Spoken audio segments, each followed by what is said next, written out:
Assalamualaikum warahmatullahi wabarakatuh. Robi sohli sodri wa yassirli amri wa fuqdatam min lisani yafqahu qawli. Robi jibni ilman warzuqni fahman. Segala puji dan syukur kehadirat Allah Subhanahu wa taala yang Maha Esa, yang senantiasa memberikan kita kesehatan sehingga kita dapat berkumpul di acara diskusi kali ini. Yang terhormat Ibu Mira Nur Fitria selaku dosen mata kuliah dasar-dasar kewirausahaan yang saya hormati dan teman-teman yang saya banggakan. Perkenalkan, saya Hani Juliani sebagai moderator untuk memimpin acara diskusi ini. Untuk mengefektifkan waktu, baik kita mulai acaranya. Dengan hormat, saya persilakan kepada rekan saya untuk menjelaskan materi. Konsep bisnis, belut crispy merupakan cemilan dengan cita rasa yang khas, gurih dan renyah saat digigit. Olahan rumahan ini berasal dari belut yang dibudidaya petani belut. Proses produksi belut crispy selalu memperhatikan kesehatan, mulai dari pencucian belut sampai penggorengan dengan menggunakan minyak goreng zaitun yang syarat akan manfaat. Selain harganya terjangkau, camilan ini juga bisa dinikmati dengan berbagai varian rasa dari original, barbecue sampai pedas level 1-5. Next, apa itu belut crispy? Poin pertama adalah olahan belut. Belut merupakan salah satu jenis binatang yang cukup digemari masyarakat sebagai bahan olahan pangan. Belut disukai lantaran rasa dagingnya yang lembut, lebih gurih dan juga sangat nikmat. Selain enak, belut juga menyimpan berbagai manfaat yang sangat bagus bagi tubuh. Manfaat besar yang tersimpan dan belut dapat dijadikan suatu manfaat yang besar untuk menambah penghasilan. Poin yang kedua, cemilan serbaguna. Banyak orang menyukai belut crispy untuk dijadikan cemilan saat santai dan berkumpul. Ada juga yang menggunakan belut crispy sebagai lauk yang nikmat saat makan nasi, bakso, soto, nasi goreng, dan lainnya. Poin ketiga, harga terjangkau. Untuk penetapan harga kami sesuaikan dengan keadaan ekonomi masyarakat. Akan tetapi harga tersebut juga harus sesuai dengan produk yang kami hasilkan. Yang poin terakhir, bisnis di bidang kuliner. Kini usaha belut crispy menjadi salah satu bisnis yang sangat populer dengan untung besar yang didapatkan. Banyak orang yang tertarik untuk menggeluti usaha belut crispy ini. Ini adalah suatu contoh bentuk ya wujud dari produk kami, meliputi packaging, logo, dan bahan produksinya dari kita sendiri. Next, visi dan misi. Visi kami memuaskan hati para konsumen dan permintaan pasar dengan cara mengedepankan soal cita rasa yang memiliki ciri khas sendiri. Misi dari kami sendiri yaitu menggunakan SDM di sekitar tempat produksi, aktif untuk memperluas jangkauan pasar dan minat hati para konsumen, melakukan inovasi besar-besaran untuk mengikuti arus zaman yang terus berganti, dan mendengarkan keluh kesah konsumen dengan cara mengirimkan keluh kesah melalui email, surat elektronik. Next, produk kami meliputi rencana usaha, makna logo, latar belakang, dan alat bahan. Sisanya saya serahkan kepada rekan saya. Baik, untuk selanjutnya yaitu rencana usaha. Yang pertama ada jangka pendek. Usaha belut crispy ini bertujuan untuk menambah pengalaman kerja di dalam usaha bisnis bagi kalangan sesama mahasiswa maupun bagi umum. Jadi selain dapat meningkatkan kreativitas, juga dapat dijadikan suatu usaha yang menjanjikan untuk kehidupan masa depan dan biaya kehidupan sehari-hari. Yang kedua ada jangka menengah. Usaha yang kami rintis ini pastinya akan kami kembangkan demi mewujudkan impian kami bersama, yaitu ingin menjadi pengusaha muda yang sukses. Pelanggan adalah raja, maka dari itu kepuasan pelanggan adalah yang paling utama dari segalanya. Karena tanpa pelanggan belum tentu usaha ini akan bertahan lama. Tidak lupa pula kami akan rajin melakukan promosi baik dari mulut ke mulut maupun dari media online lainnya. Yang terakhir yaitu ada jangka panjang. Setelah berhasil mendapatkan pelanggan, kami akan lebih meningkatkan mutu dan kualitas dari usaha kami ini. Tidak lupa pula kami akan membangun jaringan dengan membangun cabang berupa kafe maupun franchise agar usaha yang kami jalankan ini dapat berkembang lebih besar di kemudian hari. Selanjutnya yaitu makna logo.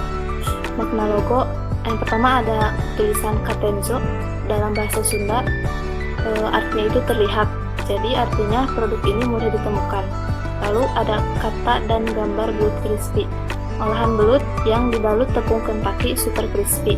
Yang ketiga ada warna orange yang terlihat pada logo Kadenzo, yaitu artinya semangat, optimis, dan percaya diri pada saat menjalankan bisnis ini. Yang terakhir ada garis kotak terbuka yang menggambarkan solidaritas para pebisnis dan keterbukaan. Selanjutnya yaitu ada latar belakang usaha. Manusia membutuhkan alat pemuas kebutuhan untuk memenuhi kebutuhan hidupnya. Salah satu di antaranya, manusia membutuhkan pangan untuk bertahan hidup. Saat ini, jenis kuliner yang dikonsumsi oleh manusia sangat beraneka ragam, mulai dari makanan ringan hingga makanan berat. Manusia cenderung lebih suka yang instan daripada harus membuat sendiri. Hal inilah yang menjadi dasar dalam bisnis belut crispy ini. Dengan perkembangan zaman dan teknologi, maka orang-orang semakin mulai berhati-hati dalam memilih dan membeli makanan. Karena pada masa kini banyaklah makanan yang dibuat dengan menggunakan bahan kimia yang berbahaya. Tetapi sebagian masyarakat kelas bawah memilih makanan yang hanya berpedoman pada rasanya yang enak dan murah, meskipun tidak begitu memikirkan kandungan yang terdapat di dalamnya. Untuk itulah kami bermaksud untuk membuat makanan yang memiliki cita rasa yang enak dengan harga yang cukup murah dan aman dikonsumsi karena tidak memiliki kandungan berbahaya di dalamnya. Yang selanjutnya yaitu ada alat dan bahan. Alat dan bahan yang kami gunakan dalam memproduksi belut crispy ini, alatnya yang pertama ada kompor gas 1 tungku, ada regulator, baskom besar, baskom kecil, 1 set penggorengan, talenan, pisau, dan timbangan. Lalu untuk bahan yang digunakan dalam proses produksi ada belut, jeruk nipis, kobe tepung Kentucky, telur, ketumbar bubuk, garam, air, bumbu tabur, dan minyak goreng. Selanjutnya yaitu ada manajemen organisasi yang digunakan dalam bisnis ini. Yang pertama ada top manager, di mana top manager ini dipegang oleh Rani Rahmawati. Yang kedua ada manajer keuangan yang dipegang oleh Nur Inayah. Lalu ada manajer produksi yang dipegang oleh Hani Juliani, dan ada juga manajer produksi yang dipegang oleh Nurul Faridah Taufiqiyah, dan ada manajer pemasaran yang dipegang oleh Muhammad Hanafi dan Muhammad Farid. Selanjutnya saya akan persilakan kepada rekan saya. Baik, yaitu untuk selanjutnya ada managerial skill. Yang pertama ada top manager. Top manager yaitu mampu menerima, mampu memimpin, mengarahkan, meningkatkan, dan memotivasi bawahan. Mampu mengambil keputusan dengan tepat dan cepat, menciptakan pekerja yang tangguh, dan mempunyai jiwa kepemimpinan. Selanjutnya ada manajer keuangan. Manajer keuangan bertugas untuk mengambil keputusan yang berkaitan dengan investasi dan pembiayaan perusahaan, merencanakan, mengatur, dan mengontrol arus kas perusahaan. Yang ketiga, ada manajer produksi. Manajer produksi bertugas untuk membuat rencana, menerapkan, dan mengendalikan jadwal produksi, membuat standar produksi, analisis produksi, dan kontrol kualitas produk. Yang terakhir ada manajer pemasaran. Manajer pemasaran bertugas melakukan perencanaan strategi pemasaran dengan memperhatikan tren pasar dan sumber daya perusahaan, merencanakan marketing research, yaitu dengan mengikuti perkembangan pasar. Next, selanjutnya ada standar operasional prosedur atau SOP. Di sini ada standar operasional prosedur untuk pekerja. Yang pertama ada pada pukul 7 semua pekerja harus sudah sampai di tempat kerja. Yang kedua, setiap pekerja mempersiapkan hal untuk melakukan tugasnya masing-masing. Dan yang ketiga, pukul 8 perusahaan membuka toko. Selanjutnya, pada pukul 12 sampai pukul 1, semua pekerja diperbolehkan untuk istirahat. Pada pukul 1, semua pekerja sudah harus siap di posisinya untuk melanjutkan pekerjaannya. Selanjutnya, pada pukul 4, pelayanan ditutup. Poin ketujuh, para pekerja diwajibkan untuk menyelesaikan pekerjaan dan membersihkan kembali tempat kerjanya. Pada pukul 5, semua pekerja diperkenankan untuk pulang. SOP untuk pelayanan sendiri yaitu ada menyambut dan melayani konsumen dengan ramah, melakukan evaluasi setiap hari atas kinerja masing-masing pekerja, membangun kerjasama tim, larangan menggunakan alat elektronik jika tidak berkepentingan. Selanjutnya ada aspek produksi. Untuk aspek produksi, ada proses produksi dan kapasitas produksi. Pada proses produksi, yaitu yang pertama ada menyiapkan alat-alat yang digunakan untuk mengolah bahan baku. Yang kedua, menyiapkan bahan baku utama dan bahan lain yang dibutuhkan. Melakukan pengolahan terhadap bahan yang sudah disiapkan untuk dijadikan produk yang diharapkan. Yang terakhir, melakukan pengemasan terhadap produk jadi. Untuk kapasitas produksi, dengan menggunakan bahan baku dan alat yang telah dijabarkan di atas, produksi belut crispy dapat menghasilkan 25 bungkus dalam satu kali produksi. Selanjutnya ada aspek hukum. Perusahaan kami belum berbadan hukum karena masih awal didirikan. Dengan jumlah produk yang dihasilkan pun masih sedikit dan yang bekerja pun masih berjumlah 6 orang. Selanjutnya ada aspek pemasaran. Untuk produk belut crispy Katenzo ini, kita menggunakan aspek pemasaran dengan metode offline dan online. Untuk metode offline, promosi yang akan kami lakukan adalah promosi secara langsung, yaitu berhadapan langsung dengan konsumen untuk menawarkan produk. Selain itu, promosi dengan sistem Jawa, yaitu getok tular atau obrolan dari mulut ke mulut. Promosi dengan cara seperti ini sangat menguntungkan untuk memperluas daerah pemasaran. Sedangkan untuk promosi online, kita menggunakan promosi online dilakukan untuk memperluas target pasar, menghemat biaya, dan meningkatkan penjualan. Promosi online dilakukan melalui WhatsApp, Facebook, Instagram, dan media sosial lainnya. Selanjutnya akan dijelaskan oleh Muhammad Hanafi. Terima kasih. Ya, baik. Selanjutnya adalah pemasaran. Pemasaran terdiri dari 4, yaitu produk, harga, tempat, dan promosi. Yang pertama adalah produk. Produk yang kami jual ini adalah belut crispy. Belut crispy ini terbuat dari lapisan tepung terigu yang digoreng dan diberi berbagai rasa. Selanjutnya untuk kemasan produk kita ini terbuat dari kertas dan menggunakan desain yang menarik. Untuk varian produk ini ada beberapa bentuk: rasa original, rasa pedas, rasa balado, dan rasa barbecue. Selanjutnya adalah harga. Harga yang kami tawarkan itu relatif murah dan ramah di kantong para pelajar, yaitu sebesar 15.000 per bungkus. Selanjutnya adalah tempat. Untuk tempat penjualan usaha, kita berada di tempat wisata, itu dengan menyewa tempat di sana. Lalu untuk penjualan di sekitar kota, kita dilakukan dengan cara menitipkan produk kita di toko-toko. Selanjutnya untuk promosi. Untuk awal pembukaan usaha, kita akan melakukan promosi dengan mengadakan diskon. Hal tersebut bertujuan untuk meningkatkan penjualan. Untuk promosi itu juga dilakukan secara offline dan online, yaitu secara offline menggunakan banner yang dipasang di tempat penjualan usaha, dan yang online menggunakan media sosial seperti WhatsApp, Facebook, dan Instagram. Next. Selanjutnya adalah analisis pesaing. Untuk pesaing yang membuka usaha seperti ini tidak terlalu banyak, namun untuk menghadapi persaingan tersebut, kita akan selalu berinovasi, mulai dari rasa dan kemasan. Kita berusaha memproduksi kemasan yang lebih banyak, memproduksi varian rasa yang lebih banyak, dan kemasan yang lebih menarik. Hal ini bertujuan agar konsumen tidak bosan dengan produk yang kita sajikan. Selanjutnya adalah kelebihan dengan pesaing lainnya. Dari berbagai produk belut crispy yang banyak dicari semua orang, kami menyediakan produk belut crispy dengan berbagai varian rasa. Hal tersebut menjadi kelebihan sekaligus pembeda dengan penjual belut crispy lain. Selanjutnya ada analisis SWOT. Analisis SWOT terdiri dari kekuatan, kelemahan, peluang, dan ancaman. Yang pertama yaitu kekuatan, strength, yaitu yang pertama harga terjangkau, kedua bahan baku tidak terlalu mahal, yang ketiga alternatif makanan ringan yang praktis, sehat, dan hemat, dan yang keempat mengandung banyak manfaat.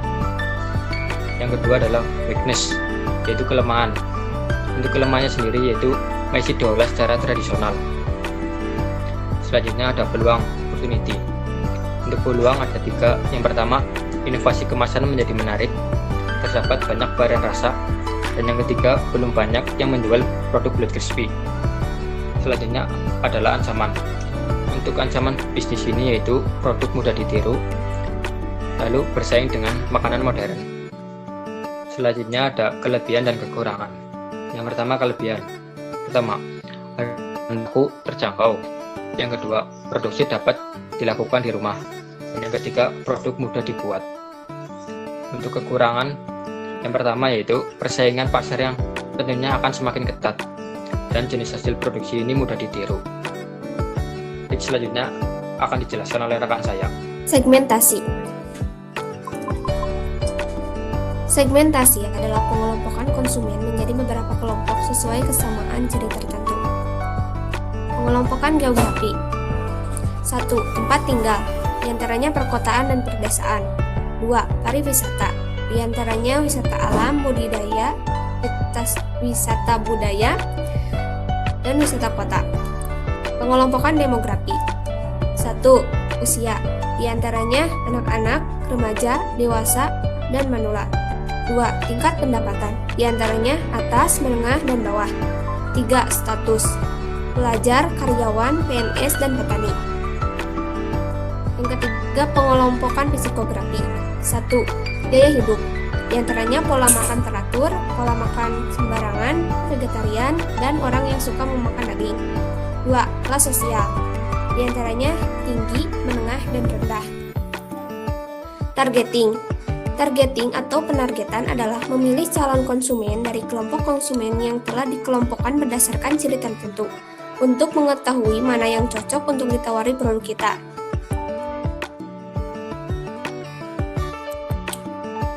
Yang termasuk pada kelompokan geografi yaitu 1. Tempat tinggal, perkotaan. Alasannya sebab di perkotaan minim akan lahan dan kurangnya pengetahuan pengelolaan bahan baku tersebut dan masyarakat di kota ingin yang instan. 2. Pariwisata yaitu wisata alam. Alasannya karena seiring peningkatan kesejahteraan masyarakat perkotaan, berwisata menjadi kebutuhan semua orang, terutama golongan ekonomi menengah ke atas. Yang kedua, pengelompokan demografi. Target usaha kami yaitu usia antara remaja dan dewasa. Alasannya karena di kalangan remaja dan dewasa lebih suka mengemil. Makanan ringan ini bisa dilihat sebagai sajian berbagai kesempatan seperti sedang mengerjakan tugas, berkumpul, menongkrong, dan lain sebagainya. Yang kedua, tingkat pendapatannya yaitu menengah dan bawah. Alasannya karena harga di tingkat menengah maupun bawah terjangkau. 3. Status pelajar dan karyawan. Alasannya karena karyawan dan pelajar lebih banyak kegiatan mengemil makanan ringan dengan pilihan di saat banyak kesibukan. Yang ketiga, pengelompokan psikografi.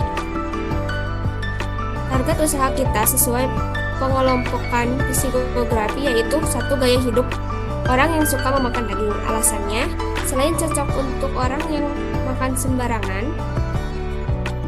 blood crispy juga baik untuk menjaga pola makan karena merupakan cemilan sehat. 2. Kelas sosial menengah dan bawah. Alasannya karena cemilan ini mudah dijangkau oleh mereka dibandingkan dengan kelas sosial tinggi, lebih banyak berkunjung ke restoran.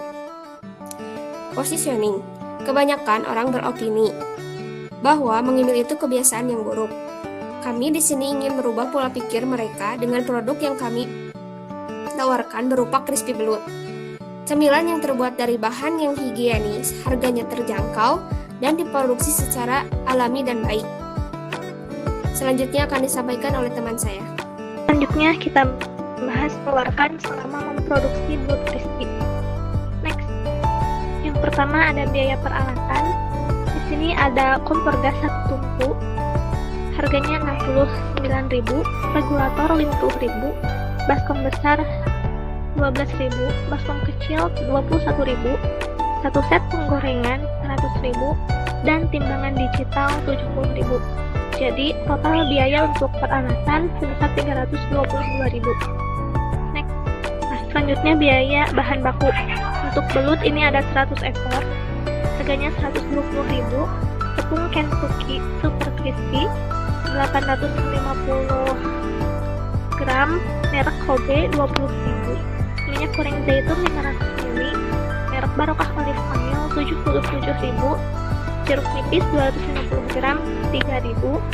Tumbar bubuk 1 saset, merek Desaku 1.000. telur 5 butir 7.000, garam 1 saset, cap kapal 2.000, dan bumbu tabur 1 kilo merek Ansaka 60.000. Nah, jadi total biaya bahan baku 290.000. Lalu biaya pendukung. Di sini ada biaya packing atau kemasan.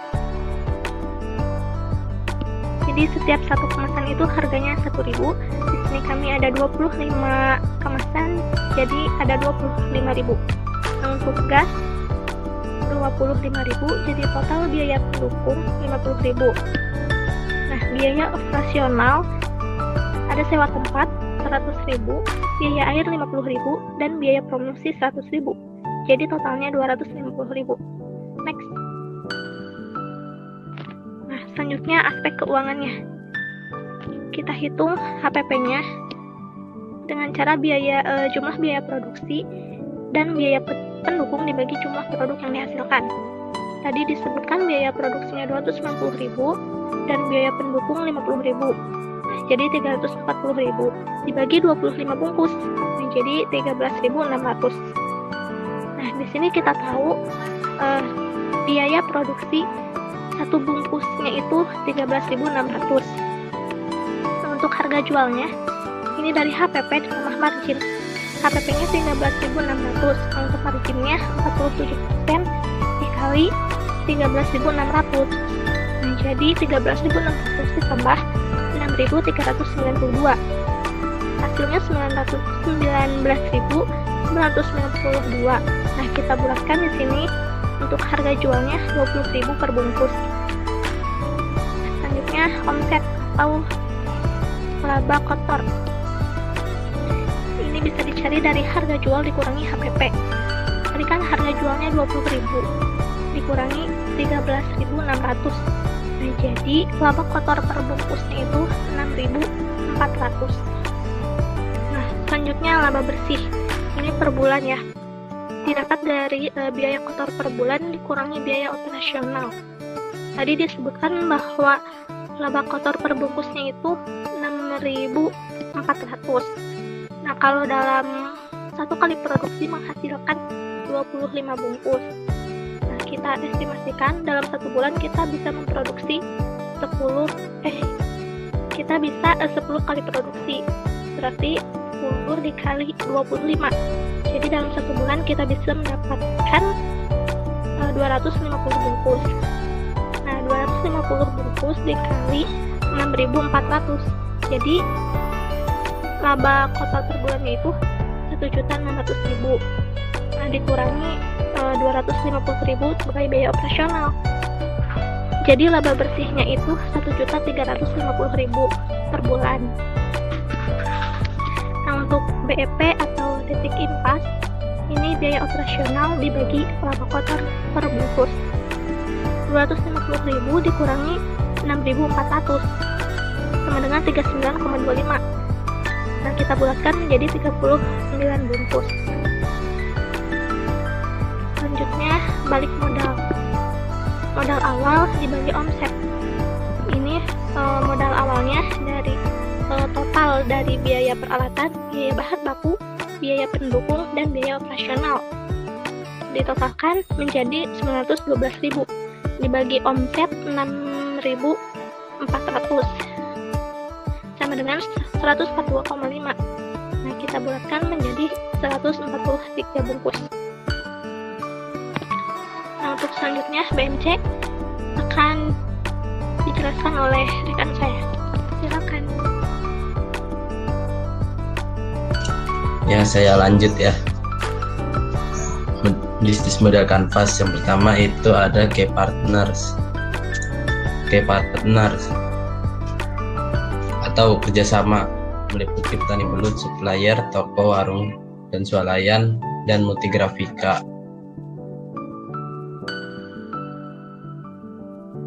Yang kedua, key activities atau aktivitas yang dijalankan, yakni meliputi budidaya belut atau membeli belut, mengolah belut menjadi produk makanan, pengemasan, dan pemasaran. Yang ketiga itu value proposition, posisi nilai konsumen, yang meliputi bahan baku hewani yang akan manfaat, diproduksi secara alami tanpa pengawet, dan packing unik dan ramah lingkungan. Selanjutnya, customer relationship atau hubungan konsumen. Potongan harga ketika pembeli Blood Crispy lebih dari 1 kilo, promo minuman gratis pada saat hari-hari tertentu. Customer segment atau segmentasi konsumen meliputi remaja, dewasa, pelajar, dan karyawan. Untuk selanjutnya akan dilanjutkan oleh rekan saya.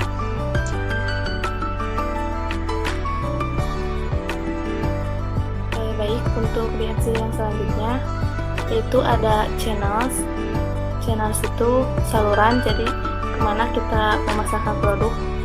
Ada e-commerce, ada toko dan tempat wisata, media sosial, dan banner. Lalu ada key research, yaitu sumber daya yang digunakan, ada lahan budidaya belut, dan ada alat pengolahan. Lalu ada cost structure, yaitu struktur biaya, ada biaya budidaya belut, biaya bahan baku, proses pengelolaan produk, biaya kemasan, dan biaya marketing atau pemasaran. Yang terakhir ada revenue stream, yaitu sumber pendapatan, ada dari penjualan produk Blood Crispy dan budidaya belut. Sekian materi yang sekian business plan yang kami sampaikan. Selanjutnya saya kembalikan kepada moderator. Baik, saya akan mengambil kesimpulan dari diskusi kali ini, yaitu Katenjo adalah sebuah produk berbahan hewani, yaitu belut yang kaya akan manfaat. Belut adalah jenis ikan anggota suku Symbracidae yang mempunyai nilai ekonomi dan ekologi. Produk Katenjo ini belut crispy yang memiliki berbagai varian rasa, yaitu balado, original, pedas. Katenjo bisa ditemukan di berbagai wisata alam maupun kota dan harga yang terjangkau di semua kalangan, baik kalangan bawah, menengah, dan atas.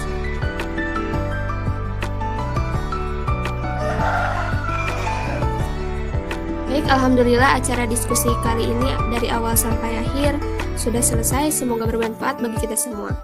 Mohon maaf apabila ada salah kata. Terima kasih atas perhatiannya. Saya Hani Juliani sebagai moderator.